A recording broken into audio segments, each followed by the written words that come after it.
상고하고자 합니다. 주의 재림과 우리의 자세. 앞에서 이제 재림의 필연성을 언급한 베드로는 이제 그 예수 그리스도의 재림의 그 지연으로 말미암아 불안해하는 소위 그 흩어진 디아스포라 유대인들을 향해서 그들에게 분명한 해답을 주고 있는데, 바로 이 주님의 재림은 확실하고 또 그리스도의 재림 때 일어날 현상이 어떨 것인지 뿐만 아니라 이것을 나누는 신자들이 어떻게 살아야 될 건지, 즉 신자들의 합당한 삶의 자세에 대해서 오늘 본문을 말씀해 주고 있습니다. 이 8절로 10절까지는 재림의 현상과 확실성에 대해서, 또 11절로 13절까지는 거기에 대한 우리의 자세, 즉 재림을 기다리는 성도의 자세가 어떠해야 될지 이를 말씀하고 있습니다. 그 순서대로 한번 우리가 살펴보려고 합니다. 8절을 보실까요? 사랑하는 자들아, 주께는 하루가 천년 같고 천년이 하루 같다는 이 한 가지를 잊지 말라. 주는 하나님이시죠. 사랑하는 자들아, 이 편지를 받는 이 수신자들을 진정으로 사랑하는 마음으로, 비록 너희들이 정말 믿음으로 말미암아 핍박을 받고 곳곳에 흩어져서 고생하고 주님의 재림을 열렬하게 기다리는 그런 자들인데, 정말 사랑하는 마음으로 이제 예수 그리스도의 재림의 확실성과 또 우리가 어떻게 살아야 될지를 이렇게 말씀하고 있습니다. 주께는 하루가 천년 같고 천년이 하루 같다는 이 한 가지 사실을 잊지 말라. 사실 주님, 우리 하나님은 무시무종, 즉 시간과 공간을 초월해 계신 분입니다. 그러니까 인간의 시간을 가지고 하나님의 시간을 판단한다는 것은 대단히 교만한 행위죠. 예수님이 언제 재림한다든지 이런 것을 함부로 말해서는 안 된다는 것이, 주님의 재림이 임박하고 가까웠습니다, 이렇게는 말할 수 있죠. 사실이니까. 그러나 아무 날 아무 시에 몇 년도에 이렇게 얘기하는 것은 하나님을 몰라도 너무너무 모르는 거예요. 아니, 시간과 공간을 초월해 계신 하나님의 시간을 인간의 판단 가지고 말할 수 없다는 거예요. 천년이 하루 같고 하루가 천년 같다는 이 한 가지 사실을 잊지 말라는. 자, 우리 성경을 한 군데 찾아봅시다. 시편 90편입니다. 시편 90편 4절.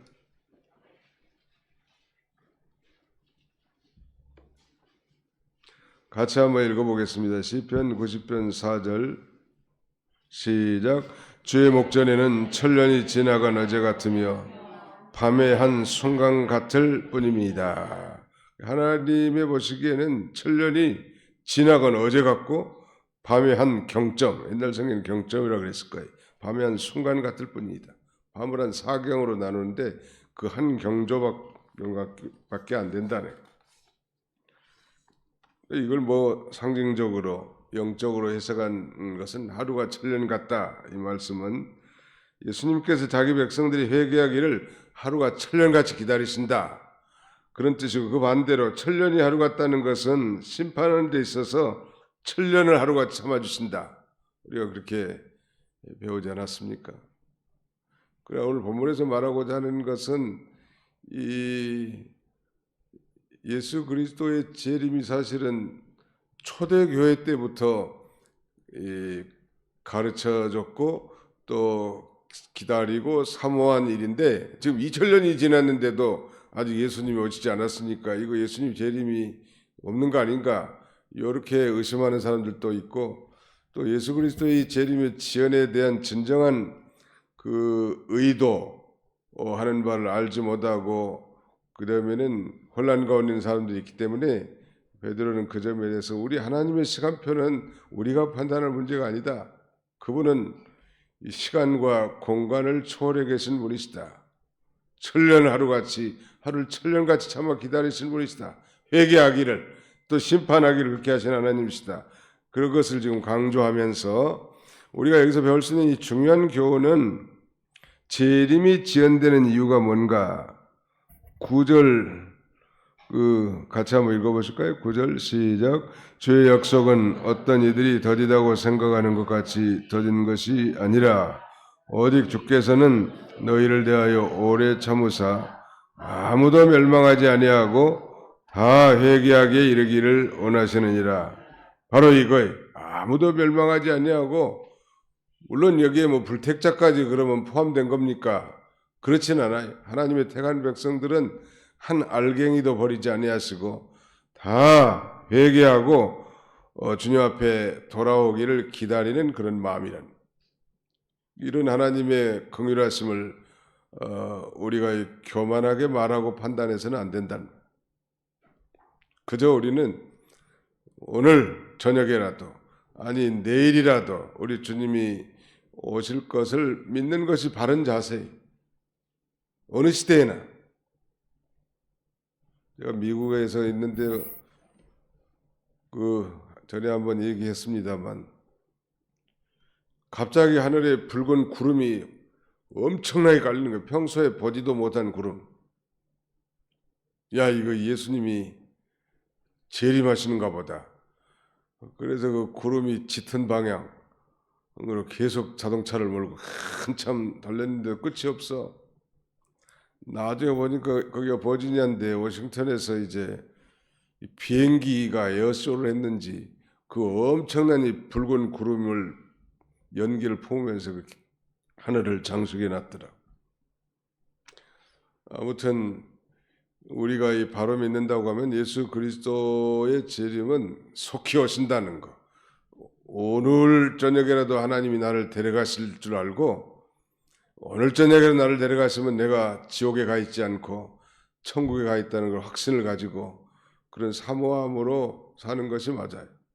우리가 잘 아는 유명한 선교자 손양한 목사님은 그의 소위 주님 고대가라는 찬양에서 그가 얼마나 예수 그리스도의 재림을 열렬하고 뜨겁게 사모하고 기다렸는지를 그렇게 노래하고 있는데, 그 가사를 제가 잠깐 소개하겠습니다. 다는 소개할 수는 없고 1절에 보면 낮에나 밤에나 눈물 머금고 내 주님 오시기만 고대합니다. 가실 때 다시 오마 하신 예수님 오 주여 언제나 오시렵니까? 3절에 보니까 먼 하늘 이상한 구름만 떠도 행여나 내 주님 오시는가 해 머리 들고 멀리 멀리 바라보는 맘 오 주여 언제나 오시렵니까? 6절 천년을 하루같이 기다린 주님 내 영혼 당하는 거 볼 수 없어서 이 시간도 기다리고 계신 내 주님 오 주여 이 시간에 오시옵소서. 마지막에는 그렇게 끝말의 가사는 좀 차이가 있죠. 오 주님 언제나 오시렵니까? 그렇게 하다가 마지막에는 이 시간 오시옵소서. 이렇게 우리 요한계시록 마지막에도 아멘 주 예수여 오시옵소서 마라나타라고 이렇게 마무리하는데, 초대교회 신자들의 그 인사말 가운데 마라나타를 많이 썼다고 합니다. 초대교회 때부터 예수 그리스도의 재림을 그렇게 사모했다면 우리는 얼마나 예수님의 재림이 임박하고 가까웠는지를 이 피부로 느낄 수 있어야 되는데, 그걸 느끼지 못하고 세상에 탐닉해서 이 세상을 사랑하고 돈을 사랑하고 그 다음에는 육신주의, 세상주의, 정욕주의로 산다면 너무 어울리지 않는 삶이죠.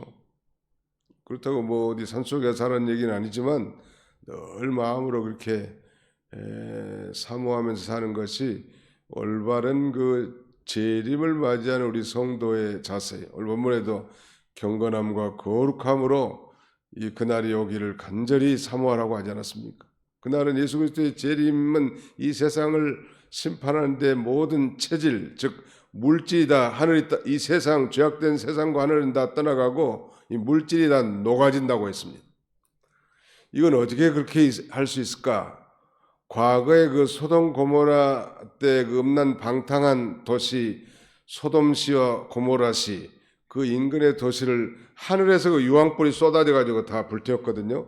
그렇게 할 수도 있을 것 같고, 다른 하나는 이 부패한 인간이 만들어낸 이 핵무기를 사용하게 해서 이 세상의 체질, 물질이 다 녹아지게 만들고 심판할 수도 있을 것 같아요. 심판하면 이 세상은 장차 이제 새 하늘과 새 땅, 신천신지. 이단 그 신천지는 바로 이 말을 줄여가지고 신천지라고 만든 거예요. 새하늘과 새 땅. 이 땅에 이제 오게 되는데 그걸 바라보라는 거. 이 새하늘과 새 땅에서는 이제 우리의 모든 눈물을 다 닦아주고 이 땅에서 수고한 고생과 그 다음에는 생명수 샘가로 우리를 인도하셔서 늘 생수를 우리가 마시는 이런 복된 삶을 살게 하는 거예요. 우리 신앙은 그러니까 현세주의가 아니라 내세주의예요. 보이는 것, 육신의 것, 나타난 것, 여기에 매몰된 건 이 저급한 신앙이고, 그런 세상에 우리가 살지만 우리는 보이지 않는 것, 비현상적인 것, 나타나지 않는 것, 영원한 것, 저 천국을 바라보는 신앙이 바른 신앙이에요. 우리의 참되고 바른 신앙은 내세주의라는 건잖아. 현세만 생각하면 그 억울한 일 당한 사람들 많이 있을 수 있습니다. 내세까지 생각하면 우리 크리스찬의 실패는 없고 궁극적인 다 이 형통이고 성공이라는. 예수 그리스도의 재림과 우리의 자세, 우리가 뭐 늘 기가 닳도록 다 들은 말씀이지만 오늘이라도 주님이 재림하신다, 이런 이 믿음을 갖는 게 중요하고, 오늘 본문에도 도둑같이 말이니 그랬단 말이에요. 도둑이 뭐 예고하고 오나요? 어느 날 갑자기 심야에 와서 훔쳐가지 도둑이.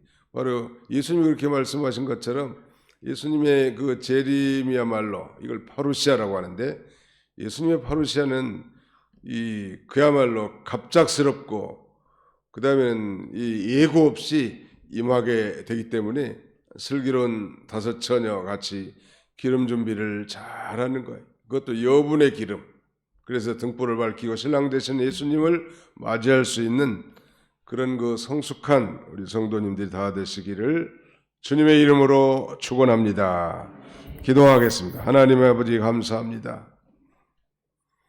예수님의 재림을 앞둔 우리의 이 자세를 말씀을 통하여 상고한 바 있습니다. 자비로우신 아버지 하나님, 이론과 지식으로만 받지 않게 해주시고, 이 세대가 정말 안 믿는 사람들도 다 말세라고 하는데 정말 예수 그리스도를 믿고 말씀을 배운 우리야말로 이 시대가 마지막 시대인 걸 알고, 노아의 때와 같고 소돔 때와 같다고 말씀하신 예수님의 말씀을 기억하면서 오히려 우리는 거기서 나와서 따로 있고 거룩하고 경건한 삶을 살아갈 수 있는 저희가 다 되게 하여 주시옵소서. 우리 주님이 정말 천년 하루가 서로를 천년같이 참아 기다리면서 모두가 다 택한 백성들이 망하지 않고 다 회개하고 구원받기를 원하시는 주님의 이 긍휼하심과 자비하심을 만홀히 여기고, 정욕주의, 이 세상주의, 이렇게 살아가지 않도록 하나님께서 함께 해주시옵소서. 오늘 하루도 이 말씀을 기억하며 우리의 발걸음을 힘차게 해주시고, 우리의 삶의 터전에 활기가 넘치게 해주시고, 인생의 문제, 이 세상의 장래 문제를 확실하게 깨닫고 그렇지 못한 소망 없는 다른들과 같이 세상 것 때문에 분영하고 울고 웃는 그런 이 연약한 자들의 자리에 서지 않도록 도와주시고, 저 하늘을 쳐다보고 저 영원한 하늘나라를 바라볼 수 있는 그런 성숙한 믿음의 사람들이 다 되도록 인도해 주시옵소서.